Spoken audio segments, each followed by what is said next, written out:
Ka-Express, lalo pang umiinit ang paghahanda ng Gilas Pilipinas para sa 2026 Asian Games dahil sa unang tingin, parang binuksan ng bagong eligibility setup ang isang napakalaking oportunidad. Sina Justin Brownlee, Ange Guame, and Benny Boatwright ay sabay na naisama sa 30-man pool, habang naroon din ang 7'3" na si Kai Sotto. Sa papel, napakalalim nito. Brownlee para sa scoring at leadership, Guame para sa depensa at rebounding, Boatwright para sa laki and outside shooting, at si Kai para sa rim protection and interior presence.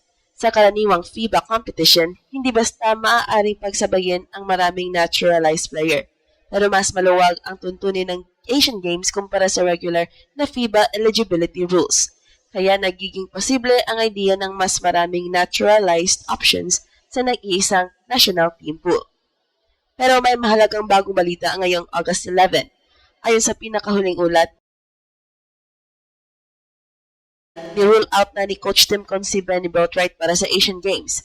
Ilang araw lamang ang nakalipas, kasama pa siya sa 30-man list habang hinihintay ang huling dokumentasyon ng kanyang naturalization. Ibig sabihin, hindi na tama ngayon na sabihin siguradong 3 naturalized player ang sabay-sabay na maglalaro sa Nagoya. Gayunpaman, hindi nawawala ang malaking larawan. Nasa pool pa rin sina Brownlee and Guame at kasama rin si Kai Sotto sa listahan. Kung makukompleto ang pinakamalakas na kombinasyon na available kay Tim Cone, pwede magkaroon ang Gilas ng laki, depensa, scoring at karanasan na bihirang makita sa isang Philippine team. At mas lalong nakakaintriga dahil makakaharap agad ng Pilipinas ang China sa group stage. Ang kupunang tinalo ni Brownlee at ng Gilas sa makasaysayang semifinal noong 2023. Ang pinaka-importanteng punto rito ay ang pagbabago ng sitwasyon sa eligibility. Sa mga FIBA sanctioned tournament, kilala sina Justin Brownlee and Ange Guame bilang naturalized players at karaniwang hindi sila maaaring magsabay sa parehong roster dahil sa limitation sa naturalized slot. Ngunit para sa 2026 Asian Games, mas maluwag ang interpretation ng eligibility rules na unang sinabi ng SBP na nakabatay ang organizer sa passport and residency requirements. Kaya nabuksan ang posibilidad na magsama ang mga manlalarong hindi pwedeng pagsabayin sa karaniwang FIBA competition.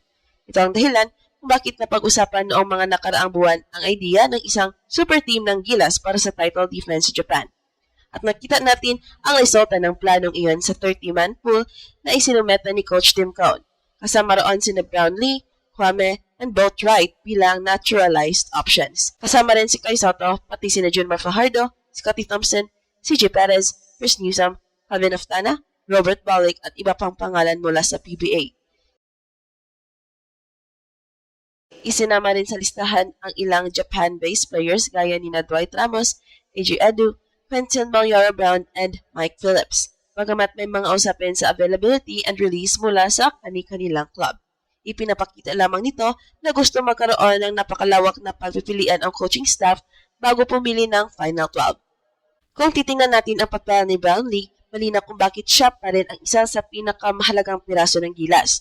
Siya ang pangunahing bayani laban sa China noong 2023 Asian Games semifinal, 77-76. Umiscore si Brownlee ng 33 points at 17 sa mga iyon ay dumating sa fourth quarter. Hindi lamang scoring ang dala niya. Nariyan ang kanyang composure, nakayahang gumawa ng tamang desisyon sa dulo ng laro, at familiarity sa sistema ni Coach Tim Cone. Sa isang tournament na dikitan ang schedule at maliit ang margin for error, napakalaking bagay ng isang player na sanay sa pressure. Iba naman ang iniaalok ni Ange Guame. Hindi niya kailangang magkaroon ng 25 points para maging mahalaga.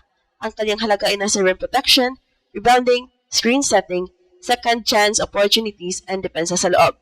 Kung papayagang maglaro ng sabay sina Brownlee at Guame sa ilalim ng Asian Games rules, maaaring mabawasan ang defensive burden ni Brownlee dahil may natural na protector sa likod ng perimeter defenders. At kapag mabilis ang laro, pwedeng tumakbo si Guame bilang rim runner habang si Brownlee ang gumawa ng play. Dito pumapasok si Kai Sotto bilang posibleng pinakamalaking X-factor. Sa kanyang 7'3" na height, nagbibigay siya ng sukat na hindi madaling tumbasan ng karamihan sa Asian teams. Kapag malusog at available, pwede gamitin si Kai bilang shot blocker, lob target, offensive rebounder, and pick-and-roll finisher. Maaari rin siyang maglaro sa high post at magbigay ng pasa kapag nag-double team ang depensa. Ang simpleng presensya niya sa pintura ay pwedeng magbago sa shot selection ng kalaban dahil hindi ganoon kadaling umatake sa rim kapag may 7'3" na naghihintay. Kung pagsasamahin ang konsepto ni Brownlee, Kwame at Kai, napakalaki ng tactical flexibility. Pwede mag-small line-up si Cone gamit si Brownlee sa power forward at Kwame or Kai sa center. Pwede rin mag-double big line-up kung kailangan laban sa malalaking front line ng China, Iran or Jordan. At kung kailangang protektahan ang lamang, maaari magkaroon ng gilas ng dalawang malalaking rim protector habang si Brownlee ang humahawak sa pressure possessions. Isipin niyo ang problema ng kalaban. Kapag pinilit nilang bantayan si Brownlee gamit ang kanilang pinakamahusay na wing defender, meron namang malaking target sa loob. Kapag nag-collapse ang depensa kay Kai or Kwame, bubukas ang mga shooter sa labas. Kapag naman nag-small line up ang kalaban para bumilis, maaaring parusahan sila ng Pilipinas sa rebounding at sa shaded area.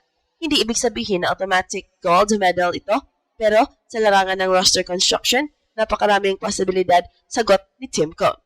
Pero dito rin, kailangan maging maingat sa expectations.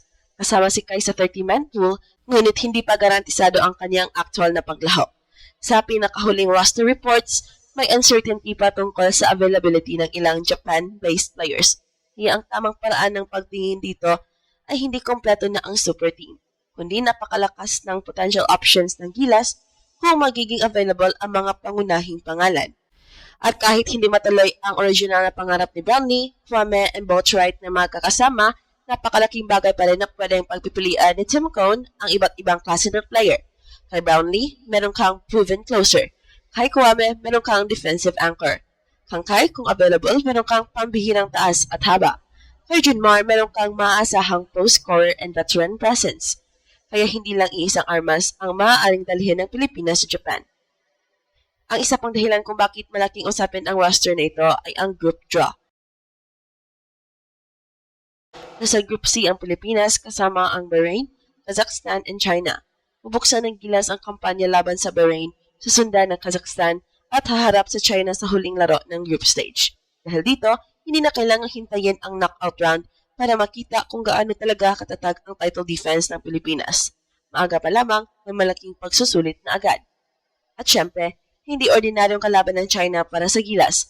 Sariwa pa sa alaala ng mga Pilipino ang 2023 Asian Games semifinal kung saan bumangon ang Pilipinas mula sa malaking pagkakabaon at tinalo ang host country, 77-76.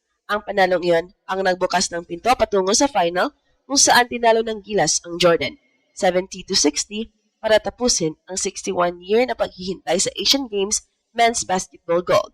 Kaya ngayong 2026, malinaw na may dagdag na emotion ang puling pagkikita ng Pilipinas at China.